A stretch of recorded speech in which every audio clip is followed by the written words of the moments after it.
The galaxy once praised the union as a miracle. When the alien noble first stood beside the human woman, cameras from 100 worlds recorded it. Commentators spoke of peace, of a new era, of love that crossed stars. To many humans, she looked brave. To many aliens, she looked useful. Few asked what would happen when the applause faded. Her name was Elena Ward. She had been a linguist on a joint diplomatic station near Earth's outer colonies. She met Caelthrin there, a tall, silver-eyed alien from the Vierk's dominion. He was calm, intelligent, and careful with his words. He spoke of unity, of respect, and of how humans fascinated him because they felt deeply and still survived. Elena believed him. She left Earth behind. She said goodbye to blue oceans, to rain, to gravity that felt like home. She followed Caelthrin to his world where the sky was pale and the cities were sharp and tall like blades reaching upward. At first she was treated like a guest, later like a symbol, rarely like a wife. Still she tried. When she became pregnant, the attention returned. Scientists whispered, politicians argued. No human-alien hybrid had ever been born naturally between their species. Caelthrin assured her it would be fine. He promised protection. He promised their child would be honored. The promises did not last. The child was born on a quiet night, far from the cameras. Elena held the baby close, shaking with exhaustion and fear. The infant was small, warm, and breathing softly. His skin held a faint silver tone beneath human color, and his eyes, still closed, had a delicate ridge pattern common to the Vierks. "He's perfect," Elena whispered. Caelthrin did not answer. In the days that followed, visitors stopped coming. Guards were reassigned. Messages went unanswered. Elena noticed how Caelthrin spent longer hours away, returning tense and distant. When she asked what was wrong, he told her not to worry. One morning, she woke to silence. His side of the chamber was empty. His personal crest was gone. So were the guards. At first, she thought it was a mistake. Then she found the message. It was short, cold, carefully written. He said the union had become politically impossible. The child's existence threatened his standing. The Dominion would not accept a hybrid heir. He said she would be relocated to a neutral border colony where she would be provided basic support. He did not say goodbye. The transport arrived that same day. No one met her eyes as she was escorted aboard. No one touched the child. The ship was old, automated, and silent. As it lifted off, Elena pressed her forehead to the cold window and watched the sharp cities disappear. She did not cry until the stars blurred. The border colony was barely a colony at all. It sat on the edge of mapped space, built on an asteroid with thin shielding and failing systems. The air smelled metallic. The lights flickered. The population was small and cautious, made up of traders, outcasts, and those forgotten by larger powers. Elena and her baby were given a single room and a ration card. Weeks passed. Her supplies dwindled faster than expected. The ration office delayed renewals. Medical staff refused to treat her child without approval codes she did not have. Whispers followed her through the narrow corridors. Some aliens stared with curiosity, others with quiet disgust. The baby cried often. His metabolism was different. Elena did her best, adjusting feeds, monitoring his breathing, learning as she went. She named him Jonah, after her grandfather back on Earth. Saying the name aloud helped her remember she was still human. One night, the station lost power. Emergency lights glowed red as alarms echoed through the halls. Elena wrapped Jonah in blankets and held him close as the temperature dropped. Through the thin walls, she heard shouting. The colony was under attack. Pirate signals flooded the emergency channel. Unmarked ships. No mercy. Elena backed into the corner of the room, heart pounding.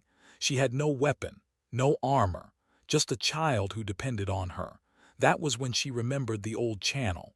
Years ago, during her training, she had heard rumors, stories dismissed as myths, about humanity's last resort systems. about machines built during humanity's darkest wars, hidden away and buried when peace came. She had never believed them fully, but she had memorized the frequency. With shaking hands, she activated her personal communicator and accessed the emergency broadcast function. The signal was weak, ancient, probably useless. She spoke anyway. "This is Elena Ward," she said, voice breaking. "Human citizen, I am stranded on border colony Epsilon 9. My child is human, we are under attack. I don't know if anyone is listening, but please, please help us." She sent the signal, nothing happened. Hours passed. The station shook as explosions echoed outside. The lights failed completely. Elena held Jonah and whispered to him, telling him stories of Earth, of oceans, of stars seen from the ground, of how humans survived by refusing to give up. Then the station went silent. The attack stopped. At first, Elena thought it meant the pirates had won. Then she felt it. A deep vibration, not from the station but from space itself. The asteroid groaned as something massive moved nearby. Emergency lights flickered back on. External sensors came online, displaying a single shape on the main corridor screen. It was enormous. A structure larger than any ship she had ever seen drifted into view. It was dark, angular, and scarred by old battles. Human markings covered its surface, faded but unmistakable. Across all channels, a signal activated. "This unit acknowledges receipt of human distress call," a calm, deep voice said. "Designation, War Titan Atlas class. Status, reactivated." The pirates never stood a chance. From the colony's observation window, survivors watched as beams of precise light cut through attacking ships. No wild explosions. No chaos, just controlled force. The pirate fleet was disabled, not destroyed, their vessels drifting powerless. The Titan did not pursue them. Instead, it moved closer to the colony, casting a shadow that covered the entire station. Docking clamps extended with impossible care. Inside Elena's room, the air stabilized. The temperature rose. Medical drones entered quietly, scanning Jonah and projecting gentle lights over his small body. "Human child detected," the Titan's voice said softly through the room's speakers. "Hybrid genetic markers confirmed. Classification, human-dependent. Protection priority elevated." Elena sank to the floor, tears streaming down her face. She held Jonah tightly, feeling his small heartbeat against her chest. "You came," she whispered. "Humanity does not abandon its young," the Titan replied. "Mission parameters restored." Across the stars, long-forgotten systems awakened, and on a distant world of sharp cities and broken promises, Caelthrin felt a chill he could not explain. Something ancient had stood up. And it was angry, not with rage but with purpose. The War Titan did not speak again for several minutes. Its presence alone changed everything. The border colony, once ignored and fragile, now rested under the shadow of something ancient and powerful. Systems that had not worked in years came back online. Air filters cleaned themselves. Power stabilized. Lights glowed steady and warm. Elena sat on the floor, holding Jonah, as medical drones worked around them. The machines were gentle. Soft lights scanned the baby's small body. Symbols appeared in the air, translating complex data into simple human language. "Infant condition stable," the Titan's voice said. "Nutritional imbalance detected. Corrective support deployed." A drone extended a small container filled with warm liquid designed for Jonah's mixed biology. Elena hesitated only a second before accepting it. When Jonah drank, his breathing slowed. His tiny hands relaxed. For the first time in weeks, Elena felt like she could breathe. Outside the colony, alien ships began to gather. Word spread fast. Pirates fled, but traders, patrol vessels, and scouts from nearby systems moved closer, drawn by rumors and fear. A human war titan had awakened. Many believed such machines were legends or propaganda. They were wrong. The Titan broadcast on all open channels. This colony is under human protection, it said. Any hostile action will be met with proportional response. The message was simple, clear, final. Some ships turned away immediately, others stayed. Among those who received the signal was Caelthrin. He was on his homeworld, standing before the council of the Vierk's dominion. The chamber was wide and cold, built of pale stone and sharp angles. Elders stood in a circle, their expressions controlled, their eyes bright with calculation. They had just finished discussing the hybrid problem. "It is resolved," one elder said. "The human woman has been relocated. The child will not threaten succession." Caelthrin nodded, keeping his posture calm. Inside, something twisted. He told himself it was necessary. That sacrifice was the price of leadership. Then his personal communicator vibrated, a priority alert, a human war titan. The image that appeared made the elders fall silent.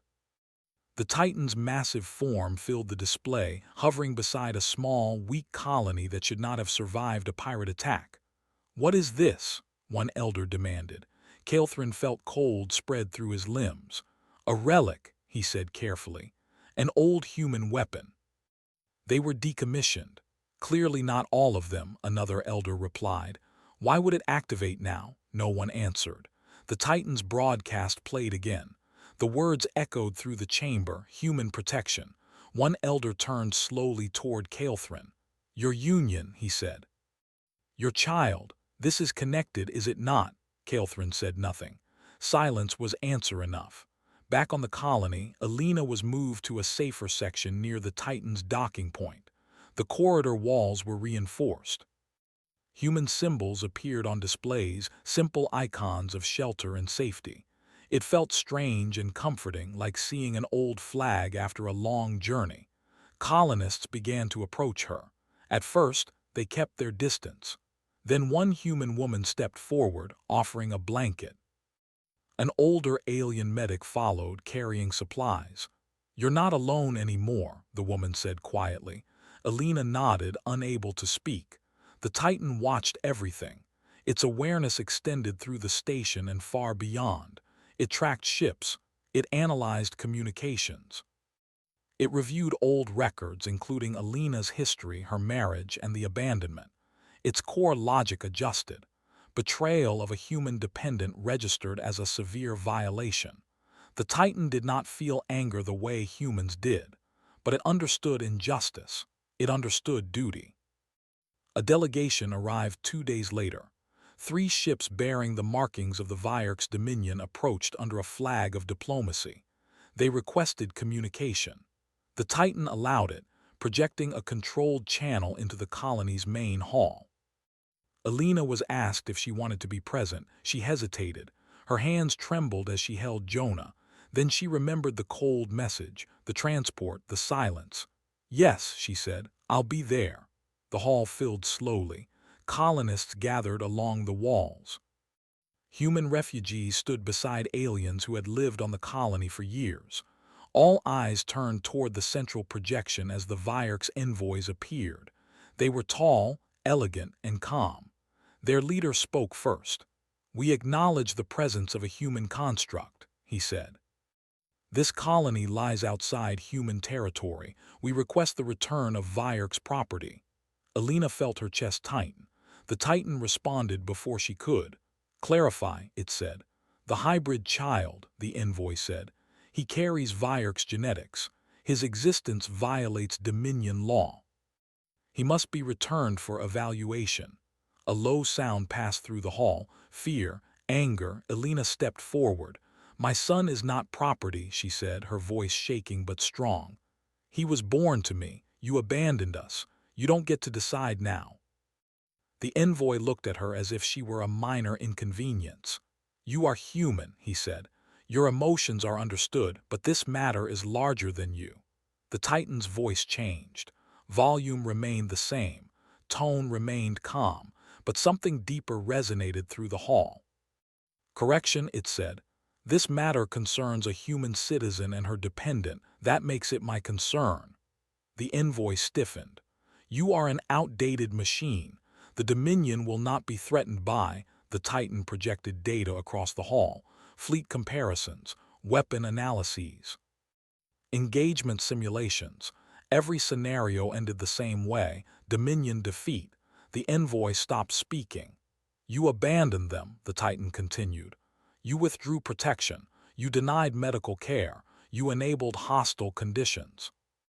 Under human doctrine, this constitutes endangerment of a dependent. Elena swallowed hard. She felt seen, counted. The envoy tried a different approach. What do you want? The Titan paused. I want accountability, it said. I want recognition of the child's human status. I want guarantees of safety. And I want the individual responsible for the abandonment to answer for his actions. Caelthrin's name appeared in the air. Across the stars, Caelthrin felt the weight of it. His image was displayed, his title, his decision. The elders turned toward him again. This time there was no hiding.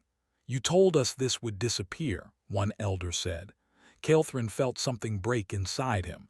He thought of Elena's smile when she first saw the oceans of Earth, of the way she trusted him. I did what was required, he said weakly. No, the elder replied. You did what was convenient. The council chamber erupted into argument. Some feared war.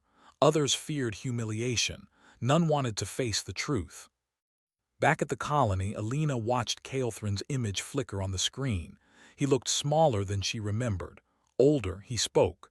Elena, he said, this has gone too far. Return the child. I will ensure your safety.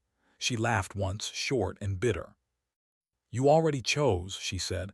You don't get to choose again. The Titan cut the channel. Negotiations ended. Instead, the Titan acted. It released records to neutral systems, evidence of the abandonment, logs of denied aid, messages from Caelthrin himself. The galaxy watched as the story unfolded, no longer controlled by powerful voices. Public opinion shifted. Allies questioned the Dominion. Trade partners paused agreements. Smaller worlds began to speak openly about fear of Vierk's authority. And through it all, the Titan remained still, guarding the colony like a mountain. Elena adjusted to her new reality slowly. She slept more. Jonah grew stronger. His eyes opened, revealing a strange but beautiful mix of human warmth and alien light. She took him to the observation window one day and held him up so he could see the stars. That's where we came from, she whispered, and that's where we're going. The Titan watched her reflection in the glass. Its mission parameters expanded. Protecting one child had become something more. It was no longer just defending humanity. It was reminding the galaxy what humanity stood for, and the galaxy was starting to listen. The galaxy did not change in one day, but it began to lean. News spread slowly at first, then faster, carried by traders, diplomats, and frightened officials. A human war titan had awakened, not to conquer, not to threaten, but to protect a single woman and her child. That alone confused many. Power like that was supposed to be used for domination, not defense. Systems near the border colony began to declare neutrality. Some openly stated they would not support any action against the Titan. Others quietly moved their fleets farther away from Vierk's controlled space. The Vierk's dominion felt it immediately. Trade slowed. Messages went unanswered. Allies asked uncomfortable questions. For the first time in generations, the Dominion was being judged not by its strength, but by its choices. Caelthrin stood alone in his private chamber, staring at the stars outside the tall window. The city below still looked sharp and perfect, but now it felt hollow. His name had become a whisper. His image, once respected, now carried shame. The council had not removed him yet, but they had stripped his authority. They said it was temporary. He knew better. He remembered Elena's face when she laughed at him through the projection. Not cruel laughter, tired laughter, the kind that came when hope finally died. For the first time, he wondered what kind of leader abandoned his own child. On the border colony, life slowly improved. The war titan provided stability, but it did not rule.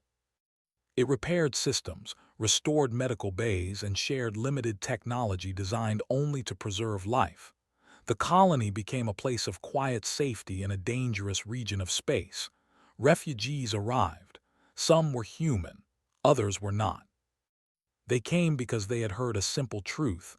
Under the Titan's shadow, no one was harmed without reason. Families were fed, children were protected, disputes were settled calmly. Alina watched it happen with mixed feelings. She was grateful. She was safe. Jonah was growing stronger every day. His cries became softer. His eyes followed movement with curiosity. His small fingers wrapped tightly around hers. But she also felt the weight of attention. People knew her face now, knew her story.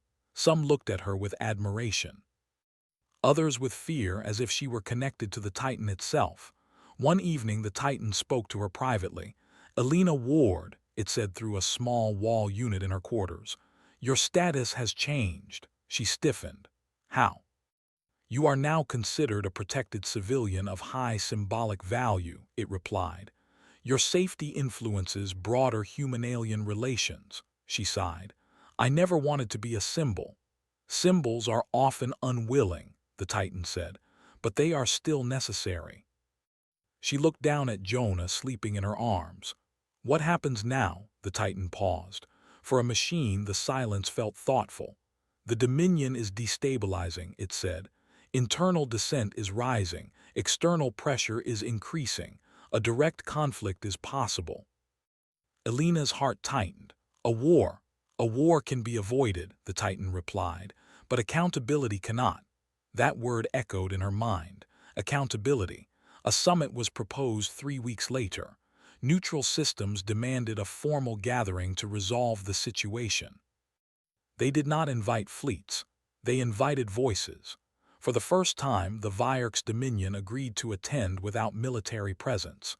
The meeting place was a massive orbital station, ancient and impartial, floating between regions of power. The Titan arrived first and remained outside, visible to all, silent and still.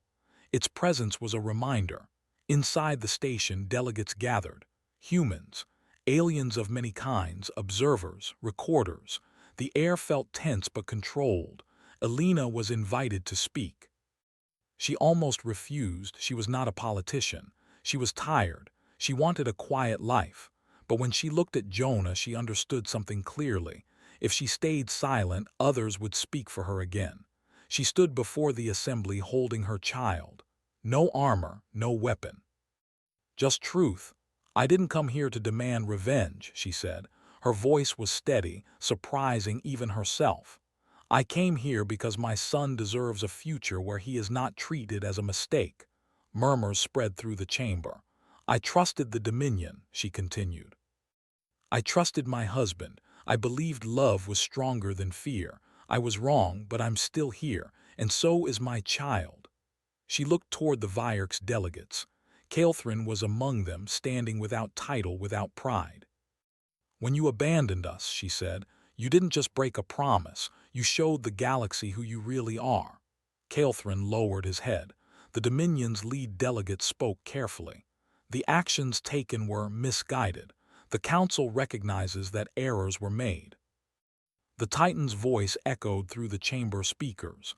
"Error acknowledgement is insufficient," it said. "Specify accountability measures." The delegate hesitated, then spoke.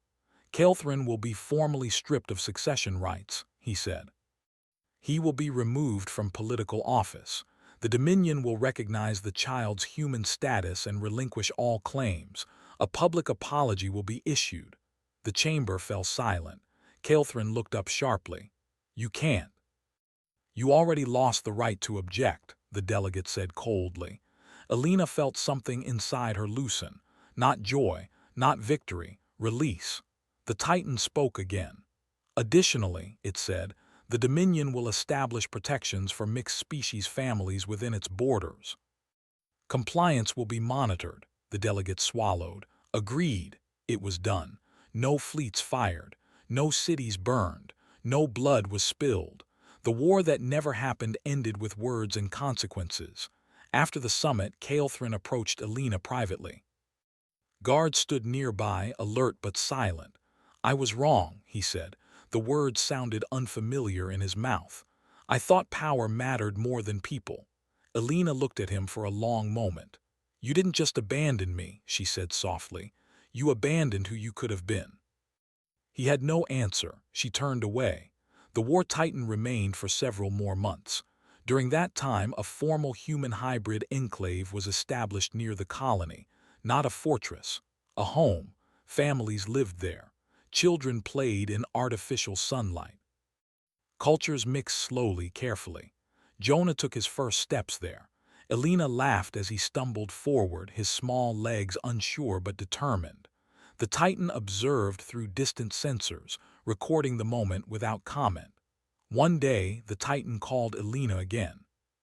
"My mission parameters are concluding," it said. "The immediate threat has passed." She felt a sudden sadness. "You're leaving." "I will return to dormancy," it replied. "Human oversight structures have been restored. Continued presence may escalate tensions." She nodded. She understood. "Thank you," she said, "for everything." "Protection of humanity includes protecting its future," the Titan said. "Your child is part of that future." On the day the Titan departed, the colony gathered to watch. The massive construct slowly pulled away, its form catching starlight. Systems across the region tracked its movement, but none followed. Before it vanished into deep space, it broadcast one final message. "Humanity is not defined by its weapons," the Titan said. "It is defined by who it refuses to abandon." Then it was gone. Years later, the galaxy would still speak of that moment. Not as the day a war titan threatened them, but as the day it reminded them that humans, for all their flaws, remembered their own. And they answered when it mattered most.